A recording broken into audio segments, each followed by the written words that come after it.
Bismillahirrahmanirrahim. Alhamdulillahi rabbil alamin.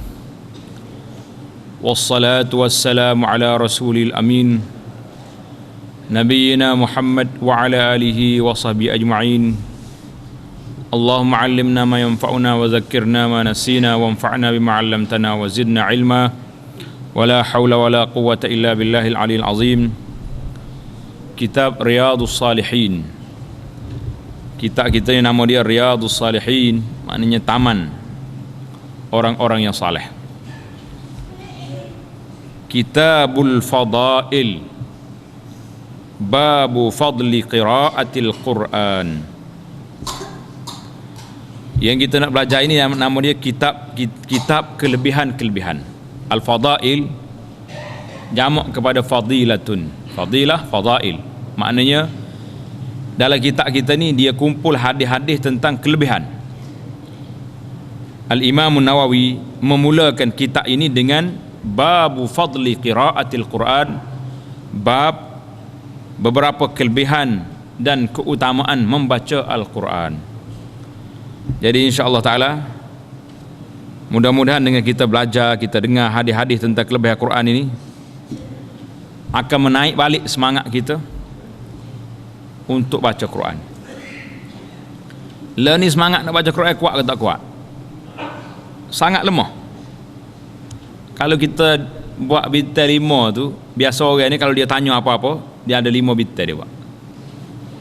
Jawabnya bintang akhir sekali duduk. Lemah. Bila kita nak baca Quran sungguh, bila ada orang mati. Jadi Quran ni seolah-olahnya turun ke siapa? Turun ke orang mati, bukan turun ke orang hidup. Bila mati, keroh habis segala tak lupa kapur ni. Tak ada kapur ni import buat mai kapur lain nak suruh ke kota ni, nak baca Quran. Jadi lah ni kita nak suruh jadi Quran ni turun ke orang hidup, orang hidup baca. Jangan tunggu mati baru orang baca. Ni bacalah sekali dua, lepas tu duduk lah dia apa. Al-Quranul Karim merupakan mukjizat yang amat berharga kepada manusia, khas kepada umat Islam. Maknanya Quranul Karim ini satu mukjizat yang amat berharga pada kita orang Islam. Orang tidak Islam mungkin tak ada harga, tapi kalau kita lihat hari ini orang-orang yang bukan Islam pun mendapat manfaat daripada Quran.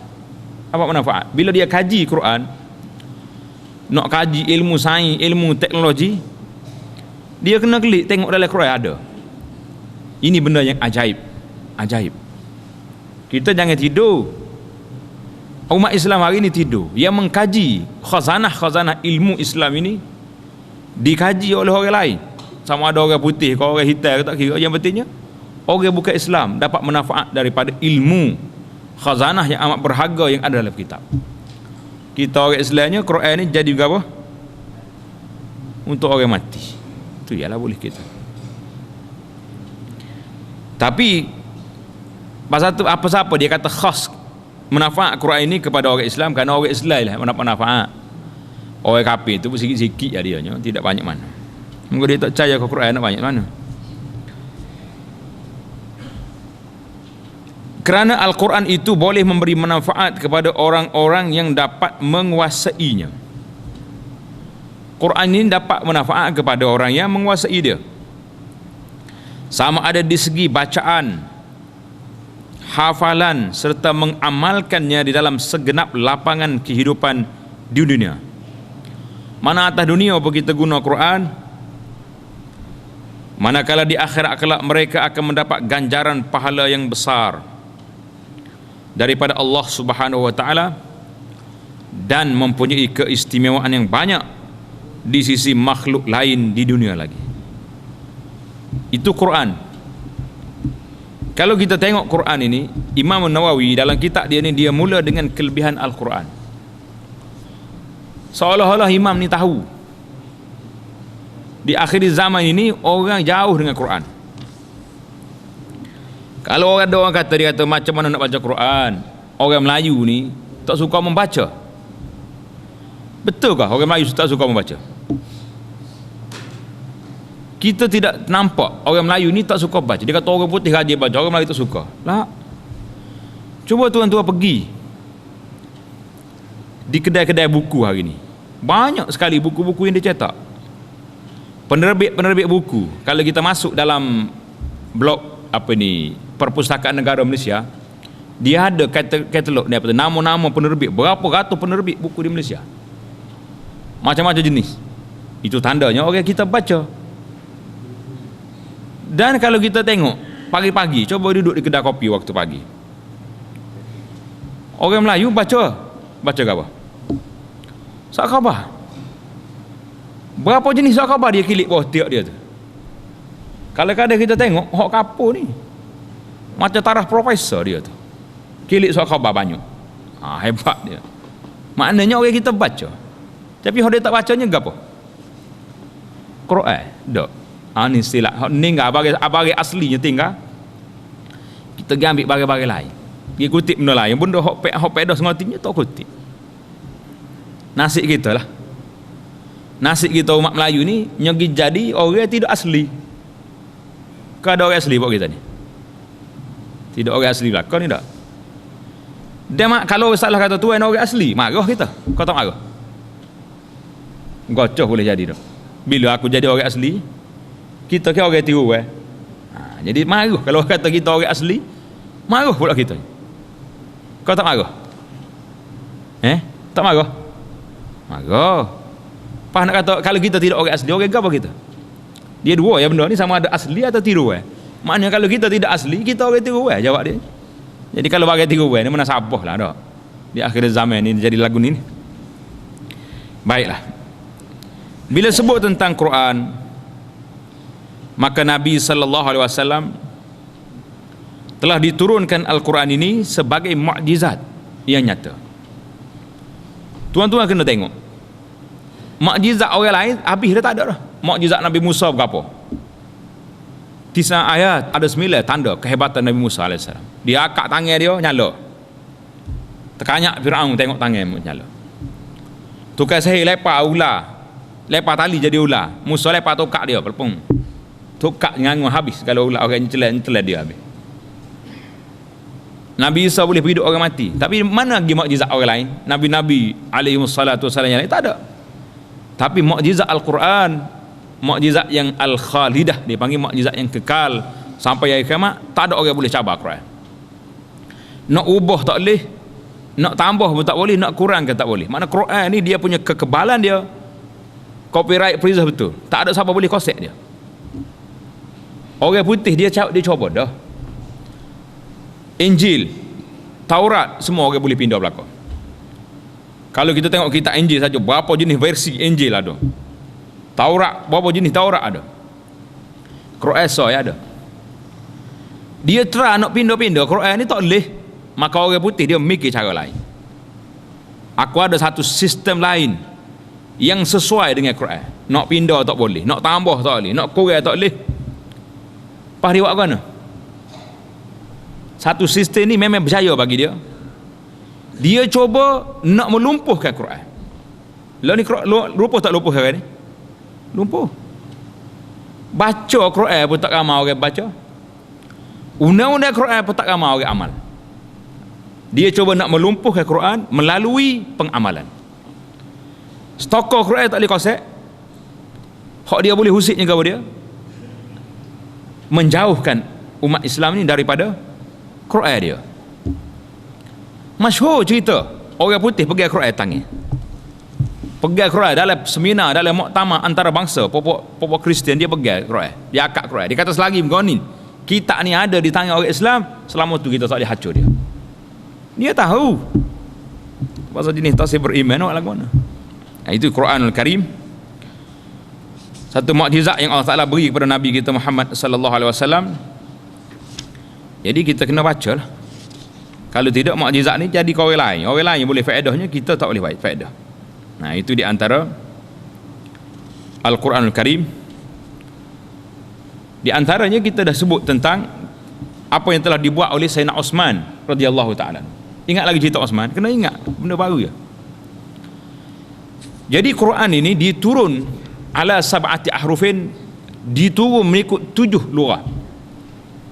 Quran mula-mula turun, dia ikut lugah, dia panggil lahjatul qaum, ikut kabilah ni baca lagu mana, turun untuk dia. Kabilah ni baca lagu mana, Nabi pergi baca kau kepada kaum. Ayatnya hebatnya Nabi, Allah Ta'ala beri dia boleh baca 7 lugah. Jadi setiap kaum dia baca. Alim ulama kita bagi tafsir mengibaratkan Quran ini seperti kita cakap. Kita orang Kelantan ni, kalau mari orang kecil luar sikit ceramah, pas sore-sore gelosor turun, tak apa delira dia kata. Kecil luar nak buat dah ustaz. Tapi kalau mari kecil Ambo, Allahu Akbar, sebut bodoh sikit-sikit, semangat mari. Kita sama juga, jadi setiap kabilah tu dia ada lahjah dia, ada bahasa dia sendiri. Maka Quran ini diturun di atas 7 sab'atu ahruf, dia kata 7 lahjah dia. Zaman Nabi 7, zaman Sayyidina Abu Bakar 7, Sayyidina Umar 7.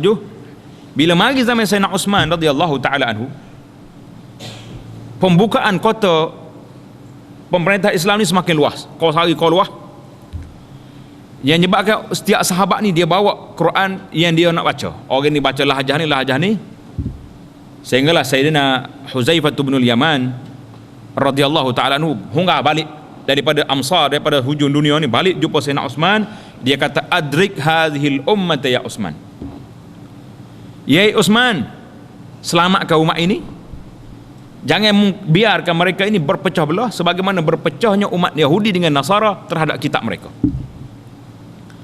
Uthman kata, lagu mana ni? Tak jelas. Dia kata, aku bimbang, kerana setiap orang ni bila dia baca ni, orang lain baca dengan lugah yang lain, dia rasa tak kena hakmu, aku betul. Jadi Huzaifah dia bimbang, takut perpecahan umat berlaku. Maka dia minta dengan Khalifah Uthman radhiyallahu taala anhu supaya satukan mushaf. Maka Uthman panggil sahabat-sahabat bermusyawarah, kita nak kekalkan mushaf ini di atas lughat Quraisy. Sebab 7 bahasa itu semua kecil belakang orang lain, kecuali Quraisy saja yang besar. Nabi pun Quraisy, khalifah-khalifah sebelumnya mari daripada Quraisyin. Maka Uthman radhiyallahu taala anhu pilih, kita nak kekalkan mushaf ini mengikut lugah Quraisy. Maka diisytiharkan, dia panggil penulis-penulis mushaf supaya tulis mushaf ni banyak-banyak dengan lugah Quraisy. Hak ne lugah lagi tu dihapuskan, dibakar, kerana maslahah nak jaga. Jadi di sini kita nampak siasah Sayyidina Uthman boleh terima nak satukan umat sebelum berpecah.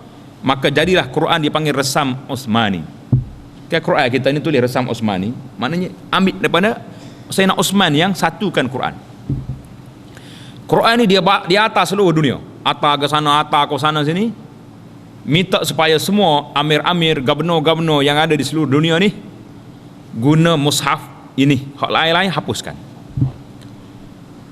Itulah di antara sebab, di antara hujah Quran ni, Quran yang kita ada ni, mushaf-mushaf lama yang kita ada, duduk berkolak sampai setengah tu sipai dalam mari siapa nak butuh masjid balasah. Quran tak ada baca lama, maka dia anak-anak setengah. Jadi ulama mengatakan boleh kita kumpul Quran tersebut di satu tempat yang mulia, jangan tak di tempat-tempat sapoh, bakar sapoh. Kita turun setempat, kita bakar Quran itu, bukan nak hina Quran, nak jaga Quran. Sayyidina Uthman dia bakar semua nuskah-nuskah lain daripada resam Uthmani yang diputuskan itu, hak lain dia dihapuskan kerana takut orang pecah belah.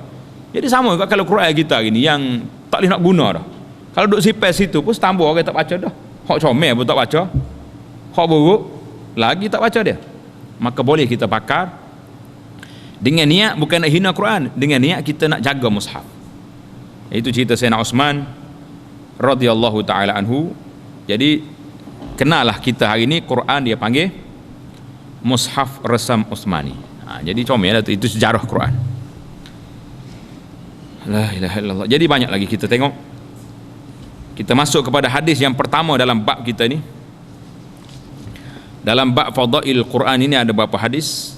Imam Nawawi bawa 10 hadis. Hadis yang pertama, an Abi Umamah radhiyallahu taala anhu qala sami'tu Rasulullah sallallahu alaihi wasallam yaqul iqra'ul Qur'an fa innahu ya'ti yaumal qiyamah syafi'an li ashabihi, rawahu Muslim. Maksud hadis dari Abu Umamah Al-Bahili radhiyallahu taala anhu, katanya, aku telah mendengar Rasulullah sallallahu alaihi wasallam bersabda, hendaklah kamu semua membaca Al-Quran. Sesungguhnya Al-Quran itu akan datang pada hari kiamat dan boleh memberi syafaat kepada orang yang membaca dan menyimpannya. Jadi Quran ini pada hari kiamat nanti dia akan beri syafaat, pertolongan. Biasa dah kita dengar dalam bulan Ramadan Quran ini datang. Ingat tak ingat? Hadis Ramadan kena ingat lah. Hadis Ramadan ni mari, Ramadan dengan Quran ni mari jadi peguam kita pada hari kiamat. Depan Allah Subhanahu Wa Taala dia kata, ya Rabbi, Quran kecek. Quran bercakap pada hari kiamat. Dia kata, ya Allah, aku mana'tuhu naum. Aku Quran ini telah menghalang orang ini daripada tidur.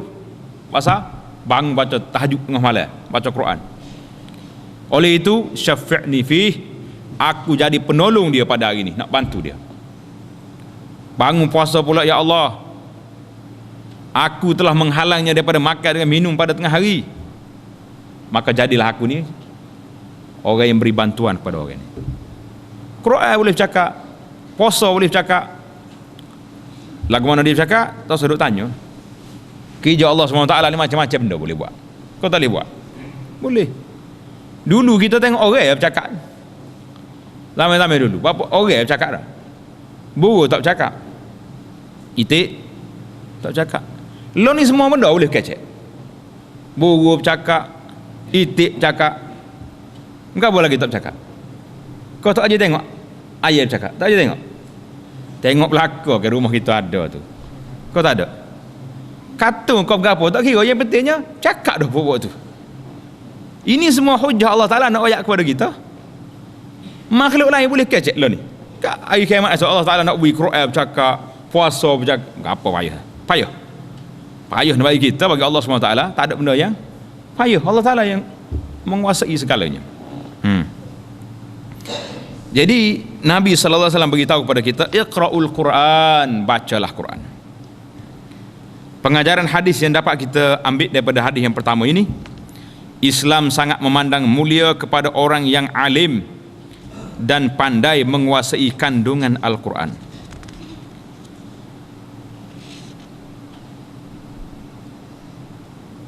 Menguasai kandungan Al-Quran seperti banyak membacanya, memahami maksudnya dan mengamalkan isi kandungannya, kerana ia akan memberi syafaat kepada orang yang membacanya pada hari kiamat nanti. Quran akan bagi syafaat kepada kita. Tapi kalau kita tak baca, ada harapan ke Quran nak bagi syafaat? Tak ada harapan. Macam mana orang nak tolong kita, kita tak tolong, kita tak pernah kenal dia. Sama juga di antara soalan bocor. Soalan bocor, tahu dah soalan? Soalan apa? Soalan dalam kubur. Munkar Nakir dia akan tanya, wa ma kitabuk, kitabmu apa? Pak kalau kita tak aja baca Quran, boleh kita jawab Quran kita aku. Tak nak jawab lah benda tak aja kata. Pengajaran yang kedua, Al-Quran merupakan kitab suci yang diturunkan kepada Nabi Muhammad sallallahu alaihi wasallam yang mengandungi semua aspek ilmu. Dalam Quran tu dia kata, ma faratna fil kitab min syai', kami tak tinggal gawas satu dalam Quran. Sama ada ilmu keduniaan dan akhirat. Kalau tuan-tuan nak tahu mana dalam Quran ada belaka, kita tengok sekarang ni tafsir Quran yang dibuat oleh ulama-ulama ahli-ahli tafsir zaman dulu dan zaman sekarang. Tafsir Quran ni dia akan tafsir mengikut cara metod penulisan yang dibuat oleh orang itu. Contohnya tafsir Tantawi apa ni, Jauhari itu, dia tafsir ikut sains Quran, jadi juga ke dia, walaupun ada benda yang tak kena, tapi bukan semua maknanya ikut sains itu jadi. Ada tafsir orang tafsir maddi, ikut selera dia ya. Ada tafsir yang mengikut tafsir yang maksur daripada Nabi, daripada para sahabat, daripada tabi'in. Jadi tafsiran itu berbagai. Kalau kita nak tengok keduniaan, kita tengok tafsir yang menafsirkan Quran tentang dunia. Bahkan ahli-ahli tafsir yang menggunakan Al-Quran pun hari ini dia tak baca setengah, dia tak baca semua ayat pun ada, baca sekerak. Bila nak cakap tentang motivasi, baca ayat. Innallaha la yughayyiru ma biqaumin hatta yughayyiru ma bi anfusihim. Allah Ta'ala tidak ubah nasib satu kaum itu sehingga kaum itu sendiri berubah. Ayat Al-Quran ini masyhur buat. Kalau ada musim-musim kebesaran apa-apa, pemimpin membaca, ayat kena berubah. Kalau duduk lagu ni lah susah. Tapi bila kita bertengok ayat ni, di akhir ayat ini Allah Ta'ala sebut wa iza aradallahu biqaumin. Bila Allah Ta'ala nak menghancurkan satu kaum, maka kaum itu sendiri yang buat ubah. Mana ayat ni sebenarnya dia turun, ayat tidak berlaku perubahan ni turun memberi amaran kepada kita. Jadi setiap orang tu dia akan ambil ayat mengikut cara tafsir dia, mengikut selera dia. Pasal itulah tafsir Quran ni jangan duduk main ikut selera sendiri. Dia ada tafsir dipanggil bil ra'yi, dengan pandangan orang, ada tafsir bil ma'sur, dengan apa yang dibawa oleh para sahabat dan lain-lainnya. Itu di antara hadis yang disebut oleh Nabi kita Muhammad sallallahu alaihi wasallam. Bacalah Quran kerana Quran ini akan memberi syafaat kepada kita pada hari kiamat nanti. Quran akan bagi syafaat kepada kita pada hari kiamat. Jadi ulama-ulama cuba buat satu jadual kehidupan manusia. Jadi kalau kita nak baca Quran, biarlah ada dalam Quran tu, ada dalam hidup kita ni, sekali sebulan kita khatam Quran. Mana satu juzuk satu hari baca, tak banyak. Satu juzuk ni 20 muka surat, 20 muka Quran, satu juzuk berapa minit? 20 muka. Kalau orang laju 15 minit habis. Kalau tak laju sikit mungkin naik kepada setengah jam. Daripada 24 jam kita hidup sehari semalam, tak okeylah setengah jam tak boleh bagi kau Quran. Tak boleh bagi. Kena boleh lah. Kalau kita nak jadi orang yang berkenalan dengan Quran, orang yang rapat dengan Quran, orang yang rasi dengan Quran, mana setengah jam sehari biar ada peluang kita duduk dengan Quran. Ni benda lain kita boleh duduk baca surah khabar sampai 2 jam boleh. Benda beli belakang segala benda ni kepik buah tiak. Tapi Quran tak boleh kepik. Ya.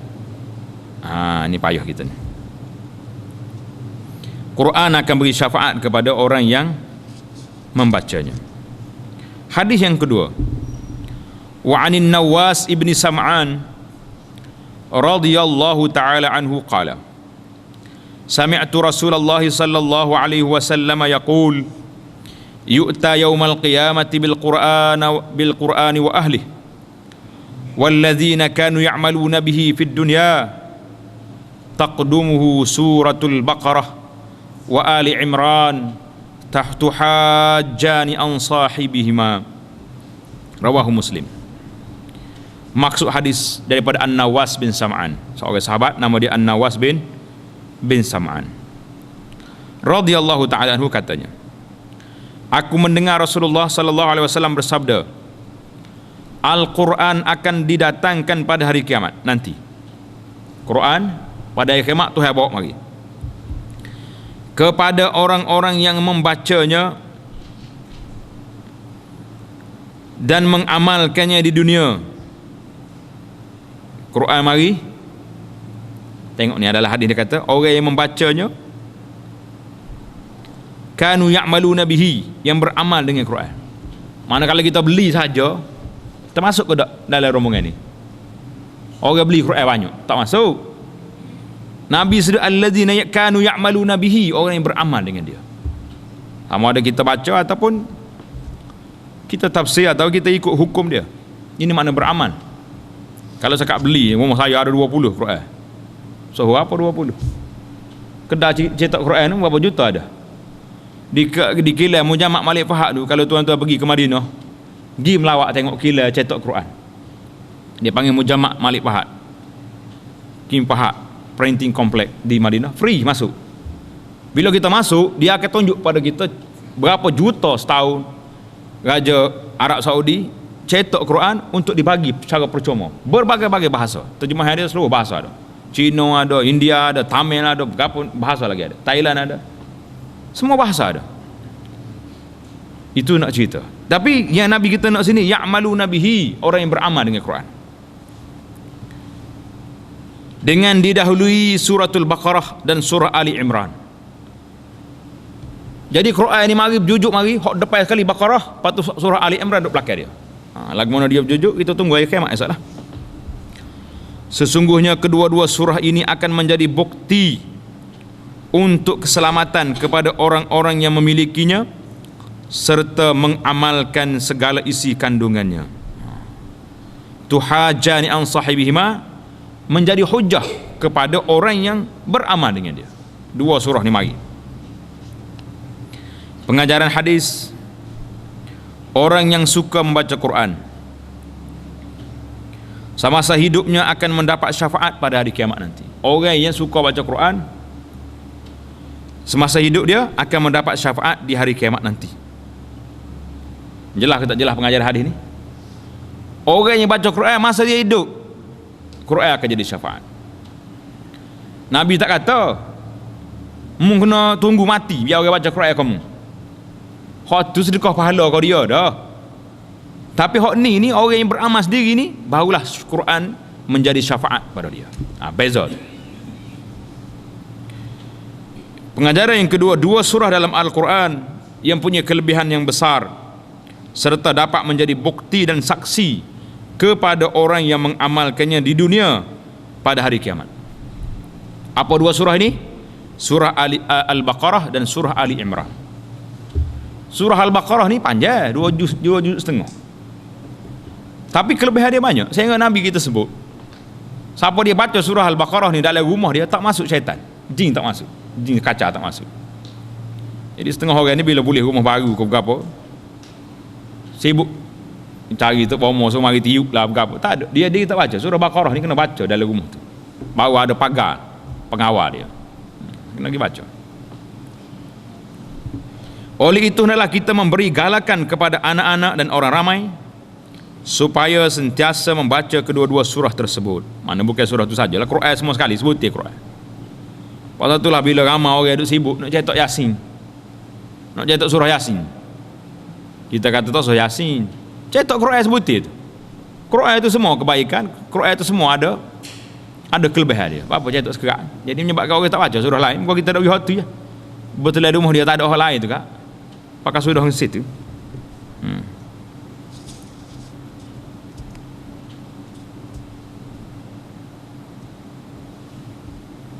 Itu diantaranya kita lihat sini. Hadis An-Nawas bin Sam'an ini tunjuk kepada kita apa dia tuan-tuan? Dia kata manusia itu ada dua bahagian. Maknanya ada bahagian qismun la ya'maluna bihi. Ada satu bahagian yang tak beramal dengan Quran. Quran ni jadi ke apa? Jadi buat cari makan ada Quran. Quran ni untuk cari makan dia panggil, bukan beramal dengan dia. Quran ni untuk musabaqah. Allah kalau bunyi musabaqah Quran berair dia okey. Terik orang-orang semua duk pereh kau Quran. Sudah berlatih baca Quran pukul 1 2 malam, klik subuh pun tak bayar. Ni cerita. Pergi tengok musabaqah Quran klik pukul 12 malam. Beramalnya tidak. Mana itu di antara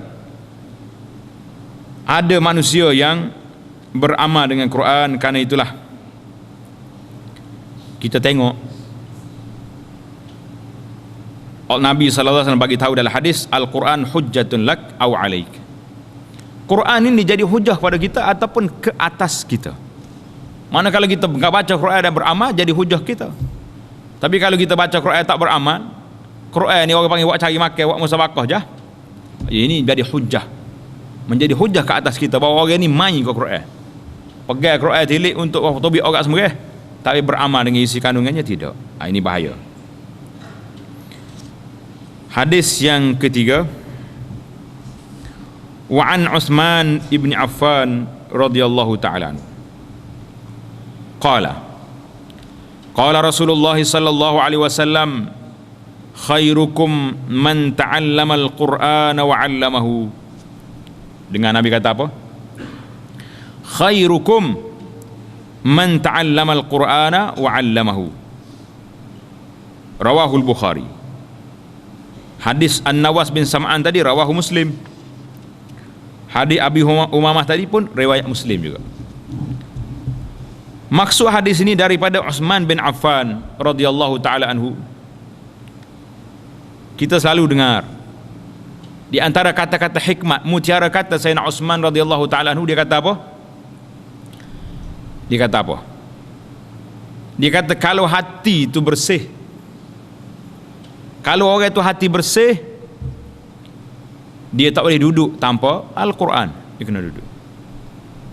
Tapi oleh kerana hati puak kita ni, nak kata tak bersih, bersih juga, tapi tak apa-apa licin molek. Pasal tu kita kalau tak baca Quran sehari pun tak ada duka cita. Ada mikir dekat nak tidur, tak tangan tadi, ya Allah tak ada baca Quran hari ni. Masuk mikir dok lepas lah kita. Kau gapo dia hok mikir? Hok mikirnya gapo dia? Allahu Akbar. Selak hari ni tak pergi situ, orang duk bagi beti. Duk mikir hot tu. Maknanya tak ada kita mikir penyesalan. Dekat-dekat nak tidur, mikir kelipah-kelipah, boleh-boleh tengok cicak. Tuhan Maha Kaya. Tak ada nak baca Quran hari ni lorak. Masuk ke mikir lagu tu. Kau tak ada lagi agenda nak mikir Quran. Tak ada lagi senaran. Ini benda sedih. Mana sahabat mereka tak ada lagi senaran. Senarai penyesalan kita hari ni rugi utuhnya. Tak ada lagi senaran nak kira Quran baca ke tak baca. Ini berat tak berat kita. Utsman kata kalau orang itu hati bersih kak, mana dia tak boleh duduk kalau tak tengok Quran. Radhiyallahu taala anhu, khalifah Islam yang ketiga ni. Katanya bahawa Rasulullah sallallahu alaihi wasallam bersabda, orang yang paling baik, Nabi kata apa? Orang yang paling baik lagi mulia di sisi Allah Azza wa Jalla di antara kamu semua ialah orang yang belajar Al-Quran, kemudian ia mengajarkannya kepada orang lain. Nabi tak dua. Man ta'allama Al-Quran, orang baik itu khairukum, sebaik-baik kamu orang yang belajar Quran. Lepas belajar, wa'allamahu, mengajar orang lain pula. Sekarang ni tuan-tuan, kalau kita tak sampai mereka nak mengajar orang lain, biar kita boleh masuk dalam golongan yang pertama, ta'allam Al-Quran, orang yang belajar Quran. Ini bimbangnya belajar pun tak, mengajar lagi tak. Dia tak belajar, macam mana nak mengajar? Dia kena kait dua tu, mengajar, belajar dan mengajar. Maknanya kalau kita tak boleh sampai pada tahap dua-dua, mengajar, belajar tak boleh juga. Golongan belajar tak boleh? Boleh. Maka ngaji Quran lah kita. Karena itu kita lihat ulama-ulama, di antara ulama yang menjelaskan tentang hadis ini, dia kata gapo? Sebaik-baik manusia yang dapat mengumpulkan dua sifat ni. Sifat apa? Sifat belajar dan sifat mengajar. Kalau tak boleh dua-dua, ambil satu, belajar saja. Tak ada orang boleh bagi tahu atas dunia ni, oi saya belajar pun tak boleh juga. Ada halangan untuk belajar? Tak ada, halangannya malah ya. Tuan-tuan muslimin dan muslimat, belajar Quran banyak tempat ustaz-ustaz yang boleh mengajar, tapi orang kita ni nasib lah, dia tak suka free hak masjid surah balasah ni tak pergi. Tapi kalau mengaji Quran dari radio juga lenguh jari-jari duk pecek ke radio, nak mengaji Quran dari radio boleh belajar lah setengah ayat, lepas tu ingat putus lah yang telefon orang lain nak masuk pula. Belajar Quran dengan TV, dengan radio, sohu boleh telefon. Kau duk pergi tangga dia untuk guru Quran tak gigi. Ini penyakit orang kita ni panggil penyakit glamour. Ngaji Quran pun nak glamour juga. Nak cari glamour dia panggil. Khairukum man ta'allama Al-Quran, sebaik-baik kamu iaitulah orang yang belajar Quran dan mengajar. Kita lihat sini bagaimana kita nak masuk saham dalam dua kumpulan ini. Kumpulan yang pertama sah dah, tuan-tuan boleh belajar. Tak ada orang kata tak boleh. Tak boleh mengajar ustaz, tak boleh belajar saya, kena bayar mahal. Tak ada bayar Di masjid-masjid tu boleh katakan Kalau ada ustaz-ustaz pergi ngajar pun mungkin kita beri duit minyak ya dia sikit. Dia pun mari dengan minyak, harga minyak dah lah mahal. Tak beri tambah dah pula. Nyanyi juga ke dia tak? Dia menghabiskan masa dia kerana kita. Bukannya ada yurai beratus-ratus macam orang mengaji di pusat-pusat pengajian yang hebat-hebat di Kuala Lumpur di mana tu. Ngaji Quran pun di hotel-hotel. Ngaji surah kita pada dah, tak usah duduk cari tempat pelik-pelik. Tak standard ngaji sini. Nyakit orang nak standard ni. Jadi ada pun tentang nak mengajar Quran. Belajar semua orang boleh. Mengajar bukan semua boleh. Kau semua orang boleh mengajar Quran? Tak semua. Tuan-tuan kena ingat. Dia mengajar ni ada caranya. Kita sendiri mengajar. Ada caranya kata ulama, faman sahama fiha. Di mana ada tempat ngaji Quran? Contohnya di masjid kita ni ada mengaji Quran. Tahun ni saja kita lantik 2 ustaz khas ngaji Quran. 2 orang ustaz khusus untuk jaga anak-anak kita ngaji Quran. Kalau tak jaga tak jadi dia. Sama-sama pelajar bahasa saja. Tengah hari sore, malam sore. Dan kita telah bagi allowance khas kepada dia untuk duit minyak dia, dan dia mari susah apa ni penat lelah dia mari tu ada allowance. Kata ulama, faman sahama fiha bi syai' falahu ajrun. Siapa dia masuk saham? Dia kata, ustaz, ada orang ngajar masjid ni, ada guru Quran khas, ada orang ngajar. Berapa sebulan? Kita akan bagi tahulah berapa sebulan. Dan kalau tuan-tuan bagi duit, tak apa, saya nak sumbang untuk guru Quran ni RM50 sebulan, RM100 sebulan, RM20 sebulan, ikutlah nak bayar penuh seorang guru pun tak apa. Ulama kata apa? Falahu ajrun. Orang ni telah masuk dalam golongan pahala mengajar Quran. Besar ke tak besar pahala? Jadi hak mana nak ngajar sendiri tak boleh. Ruang kita buka seluas-luasnya pada tuan-tuan. Kita sudah ada guru-guru Quran yang mengajar di masjid kita ni. Dan memang kita perlu kepada sumbangan muslimin dan muslimat untuk infak, bagi sagu hati pada guru-guru kita. Jadi kata syarah pada hadis dia kata, siapa dia saham, share sama, bayar gaji guru ni, dia termasuk di dalam orang yang duduk dalam golongan orang yang mengajar Quran. Hak ni tak boleh juga. Ni pasal jenis bui gaji guru ni tak boleh juga. Ngajar sendiri tak boleh dah. Tulu bayar gaji tak boleh juga. Buat tuah dah lah tu orang panggil. Jadi insya-Allah taala hamba harap hak golongan bagi sumbangan ni ada. Tak usah payah-payah lah mari tanya, ustaz berapa orang gaji penuh dia? Amo nak bagi setiap bulan. Tak apa. Ataupun dia nak bagi bulan ni je. Kita cari boleh 12 bulan ni, 12 orang bagi infak, selesailah gaji guru Quran. Jadi kata dia, waman adkhala auladahu. Siapa dia atak anak-anak dia dimasuk dalam kelas Quran, termasuk dia mengajar Quran juga. Dia nak ngajar dia tak erti. Dia bagi anak dia kelas Quran, kelas qiraati ke kelas mengapa dia menama ikutlah. Yang penting ngaji Quran. Orang ni termasuk dalam golongan mengajar Quran. Susah lelah kita tu. Pulah kereta, gatih motor pergi, atas anak ambil pula, bayar yurai lagi, macam-macam dah. Ini termasuk juga. Siapa dia ngajar sungguh, hak betul-betul ngajar sungguh, jadi tok guru situ, kulluhum dakhilun, semuanya masuk di dalam hadis khairukum man ta'allamal qur'ana wa 'allamahu. Sebaik-baik kamu orang yang mengajar Quran, orang yang belajar Quran dan mengajar. Tuan-tuan tengok, kalau boleh ngajar sendiri, ngajar. Tak boleh ajar sendiri, atas anak kita pergi tempat ngaji. Anak pun tak ada, dah besar habis dah. Kita gaji pula guru-guru yang mengajar Quran. Semuanya termasuk dakhilun, termasuk dalam golongan orang yang mengajar Quran. Boleh ke tak boleh kita? Ni golongan yang kedua ni boleh? Tak boleh juga. Kena boleh lah yang kedua ni, insya-Allah taala. Jadi mengajar Quran ini ada 2 cara. Sama ada lafzi. Lafzi itu makna kita mengajar huruf dia. Bismillahirrahmanirrahim, alif lam mim zalikal kitabul la raiba fihi. Itu dia panggil mengajar huruf, mengajar lafaz. Jenis yang kedua, ta'lim al-makna. Kita mengajar makna Quran, mengajar tafsir Quran, mengajar suruh orang beramal dengan Quran. Jadi itu di antara cara-cara nak mengajar. Jadi perbahasan dia sangat panjang. Jadi itu di antaranya. Pengajaran hadis yang kita dapat dalam hadis ini, apa dia kata?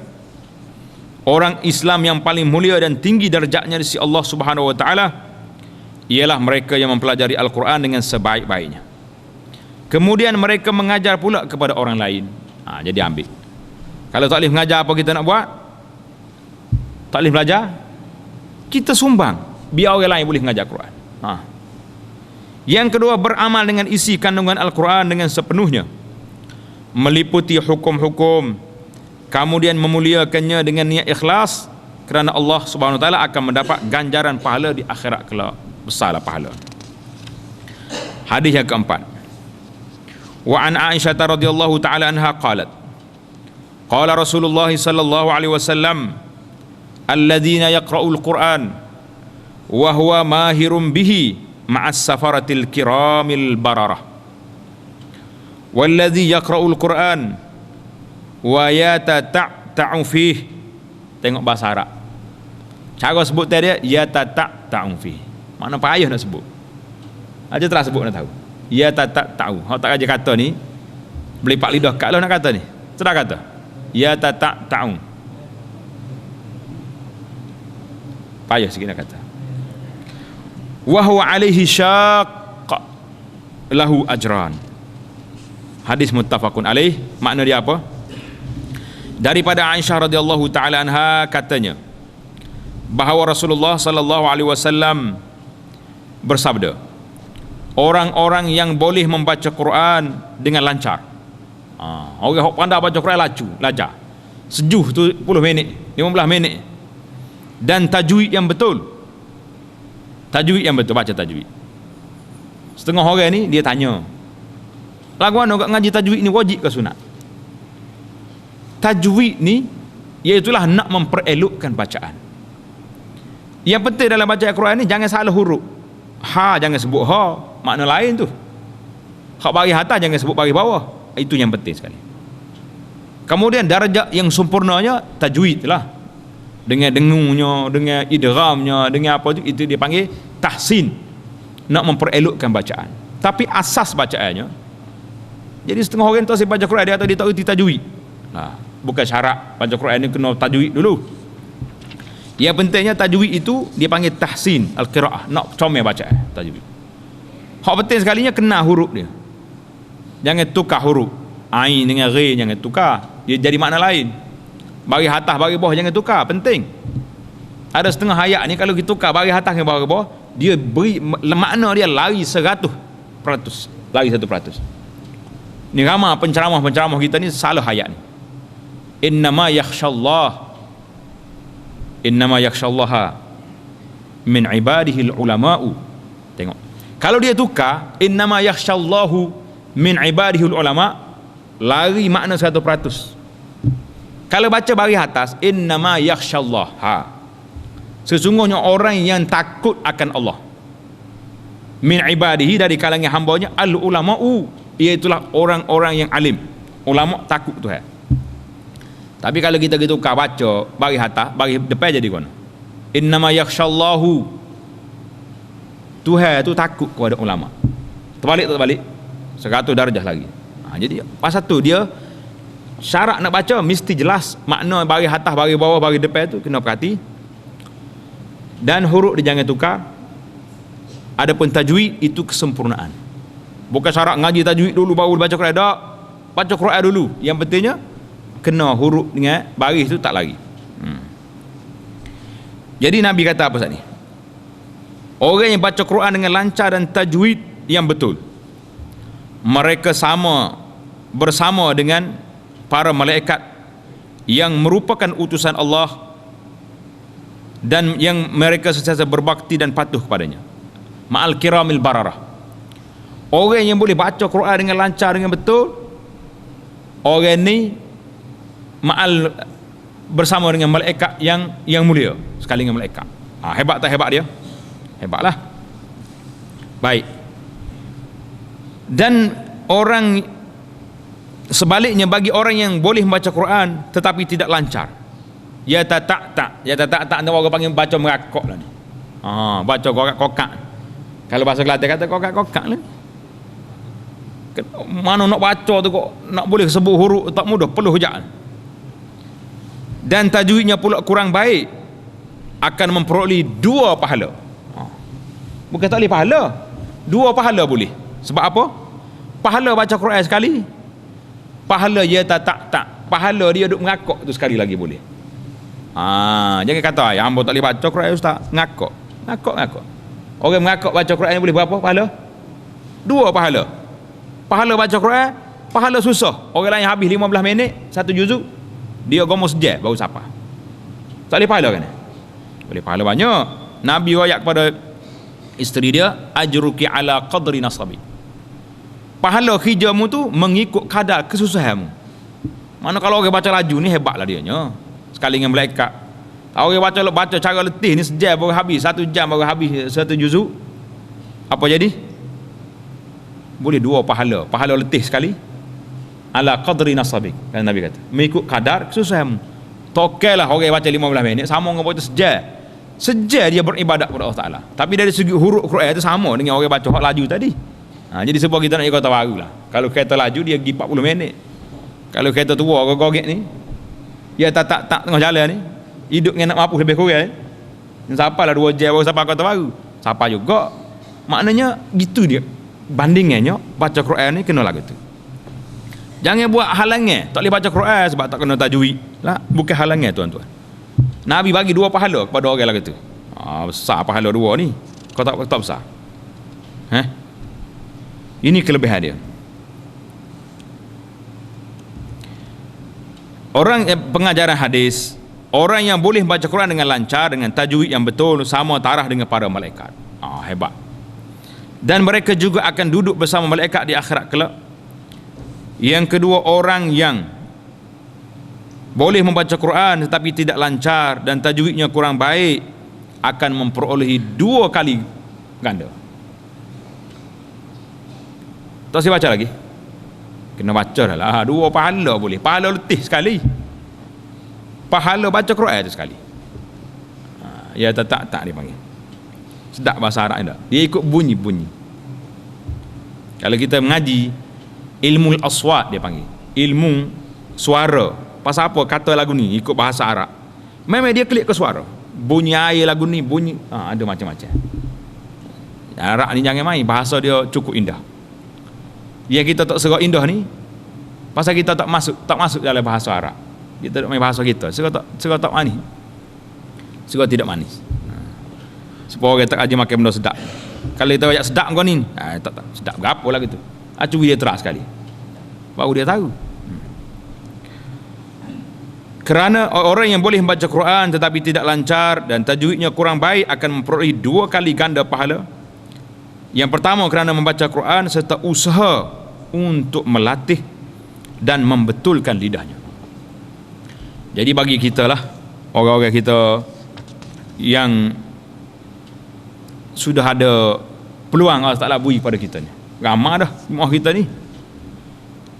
Apa maksud Tuhan beri peluang kepada kita? Masa kita muda tu sibuk dengan kerja, tak pergi kerja macam nak tangguh anak ni, anak nak makan, anak nak belajar. Hari ni Allah Ta'ala bagi peluang kepada kita, anak besar belakang dah. Bahkan sebagai daripada anak kita, dia pula tolong sumbang kepada mak ayah, bagi duit dia tak boleh. Jadi apa kerjaan kita lagi kalau tidak beramal dengan apa yang ada ni, mengaji Quran dan sebagainya.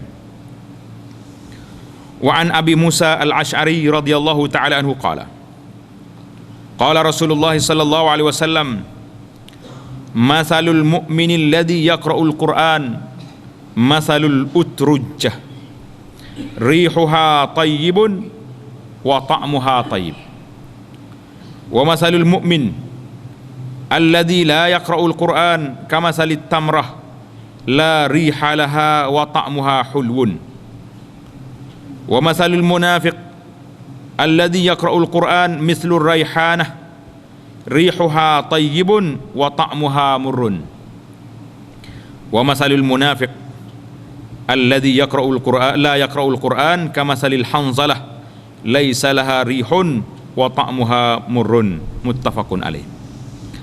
Maksud hadis daripada Abu Musa al-Ash'ari radhiyallahu ta'ala katanya bahawa Rasulullah sallallahu alaihi wasallam bersabda, bandingan orang mukmin yang suka membaca Quran adalah seperti buah utrujah. Baunya wangi dan sedap pula bila dimakan. Gapo dia buat utrujah ni?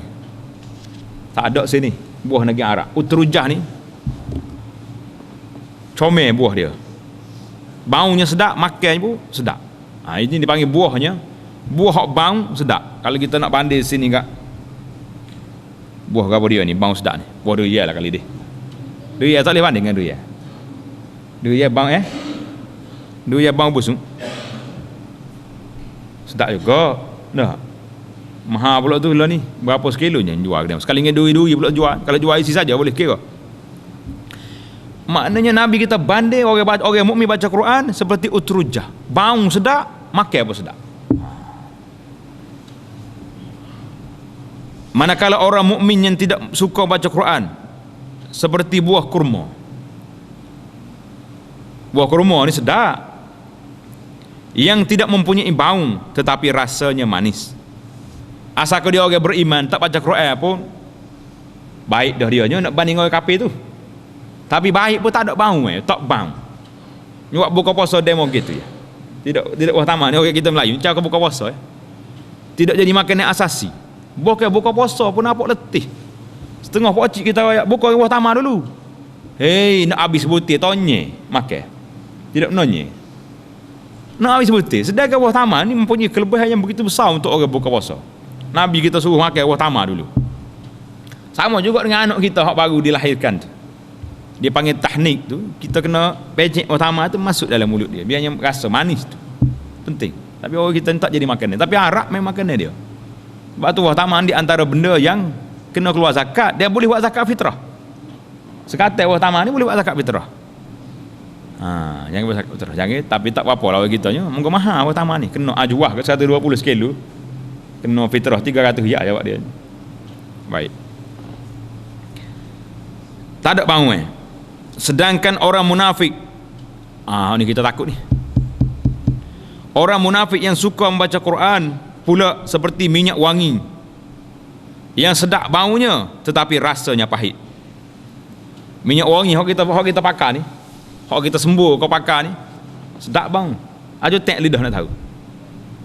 Pahit kau tahu. Ini banding orang munafik.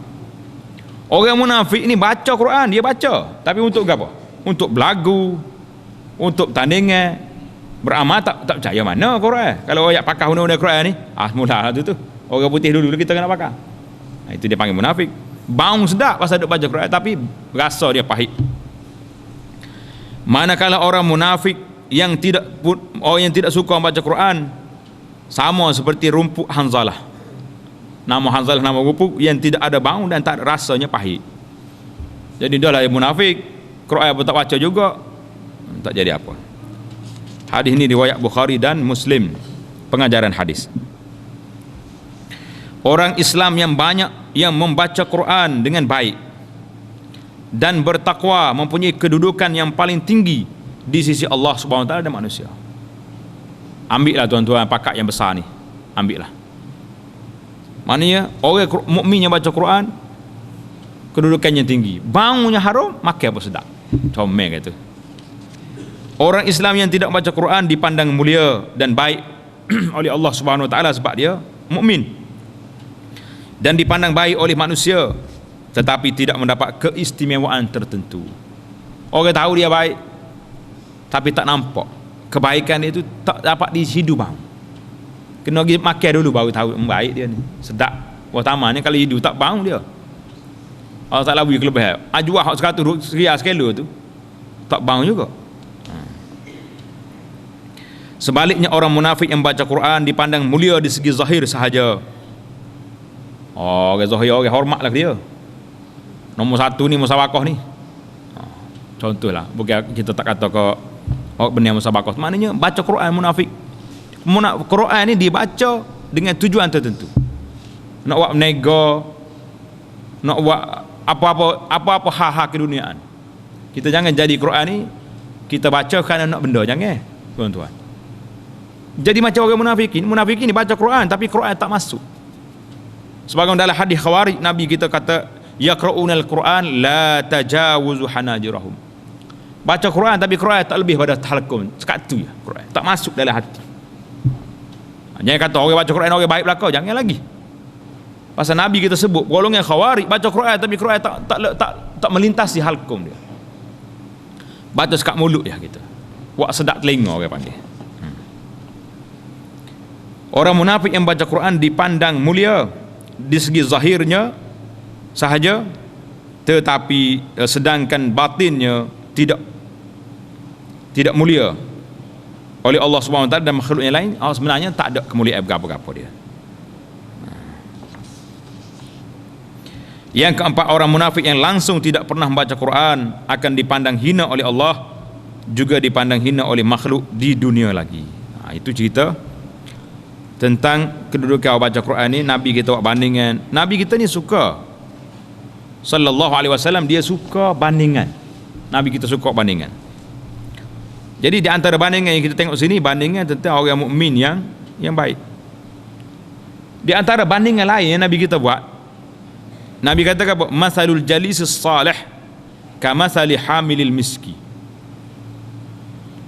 Bandingan orang duduk dengan orang baik, duduk dengan orang saleh, duduk dengan orang-orang yang baik-baik ni, seperti orang yang penjual minyak wangi. Orang jual minyak wangi ni, dia jual apa bang sedap dah. Hak dia tak jual apa dalam kedai dia pun kita masuk tu sedap bang. Tidak sedap kan minyak wangi ni. Nabi kita bandingkan muduk dengan orang juruh. Supalah kita pergi duduk dalam dengan orang penjual minyak wangi. Sedap ke tak sedap? Tak beli pun tak apa. Kadang-kadang kita pisah ya. Masuk kat kedai minyak wangi tu, dia heret tangan kita. Hat dia tu. Kau mari tanganmu. Kita pun holor tangan. Dia kata ni minyak wangi yang paling sedap sekali ni. Dia colek tangan kita. Kita pakai sedap bang. Genyeh halah ke baju, terima kasih, masuk masjid, mayarlah kita. Boleh minyak atas sah. Malah kedai lain pun. Yang pentingnya boleh terah tu. Mislul jalis salih, duduk dengan orang baik ni, boleh faedah dah pada kita. Nabi kata bandingnya orang tak baik seperti orang tiup api nepa besi ni. Bang pun busung. Kalau kena api dia, cari baju. Comel tak comel bandingnya? Tak ada tak comel dengan Nabi ni, comel belakang dah. Kita duduk dengan orang tak baik, duduk dengan orang tak jauh, kita tak buat apa-apa, duduk cokoh situ je. Bila orang tengok, Allahu Akbar, tak sekor tak haji tu, dengan piuh-piuh yang duduk dengan popok tu popok kaki tak semaya, kaki beropok kaki, berapa kaki ni, orang akan pandai serum pada kita tak buat apa. Sebab satu Nabi kata duduk dengan orang tak baik, sama ada mu kena bawang hak hapok dia tu, hak hangit dia tu, ataupun baju mu cari kena api dia nepa besi. Betul tak? Kau tak betul? Mana pula tak betul Nabi ni? Comel. Nabi di antara bandingan lagi yang kita kena ingat, Nabi kata bandingnya orang semaya 5 waktu. Bandingnya orang semaya 5 waktu ni seperti orang depan rumah dia ada sungai, duk mengalir lalu sungai. Dia terjun dalam sungai tu mandi 5 kali sehari. Ada daki lagi kan? Tak ada daki dah mandi 5 kali sehari. Itulah bandingnya semaya. Maksudnya setiap kali kita semaya, Allah SWT akan hilangkan karak dosa-dosa kita.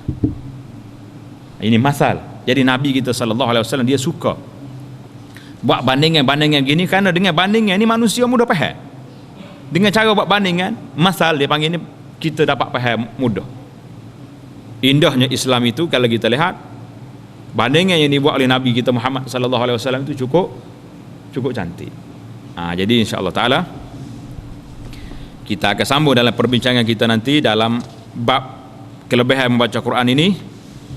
Hadis yang ke-6, wa an Umar bin Al-Khattab radhiyallahu taala anhu. Hadis ini panjang.